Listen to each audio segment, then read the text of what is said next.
Okay, so another question came in from a consultee, and that is about their newly EMDR trained, straight out of basic training, working with their first client, asking, how do I do the trauma history?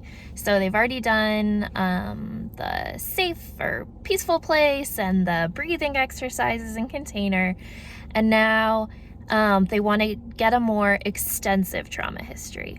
So this is just my personal opinion. What I feel like works best for me in the arc of the EMDR sessions is usually after we have an intake and kind of cover some of their historical experiences, I like to do the attachment questionnaire, and I can link it below. But that can be very, very helpful. One, because I think attachment is essential, and it's extremely important to have that knowledge and gone to those places with clients before you reach phase 4. It's just going to really, really deepen and enrich in the processing and give you insight into what interweaves might be most helpful for them.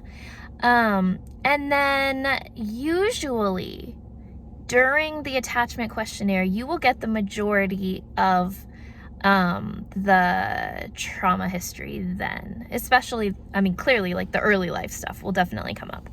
And there is a question near the end that just talks about like what other overwhelming or traumatic experiences have you had that have impacted your development or your relationships. So that's a really natural way to just fold that into something you already do. I find that some clients are really overwhelmed if you just sit down and say, okay, let's make a list of all your traumas. Like, let's make a list of all the worst things that have happened in your life. Now, I've done that before, and I was trained to do that. And then afterwards, you make a list of the best things that have happened in their life. So you're kind of like offsetting it or kind of balancing afterward, which, I think is okay. You can definitely do that, but I just find it to be a lot more tolerable and maybe kind to just fold it into the attachment questionnaire, because then it just kind of becomes like a timeline of their life. And I found that to work pretty smoothly in my sessions. I know that some clinicians will do the list as in like worst moments, best moments, and then they'll use that like pick a mild or moderate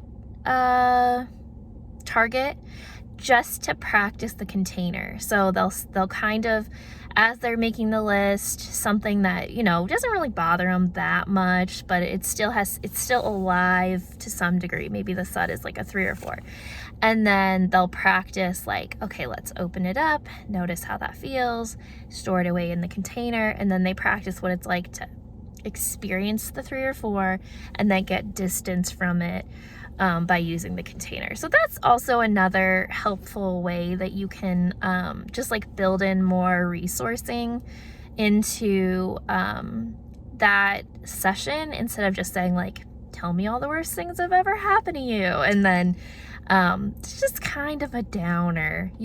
I think there's something to be said with people sharing things and then you getting empathy, but you also just don't want to hear a narrative of it.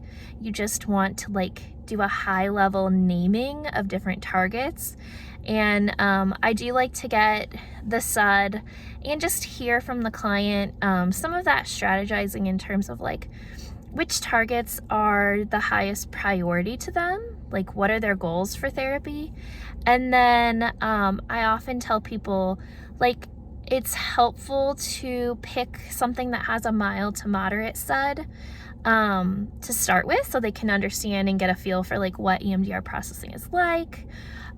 Or you can start with a future template that's a lower SUD to help them just get some understanding of what it's like to have the bilateral stimulation and practice noticing what comes into their awareness, especially for clients who might struggle more with identifying their feelings or body sensations or whatnot. That can be a really helpful place to start.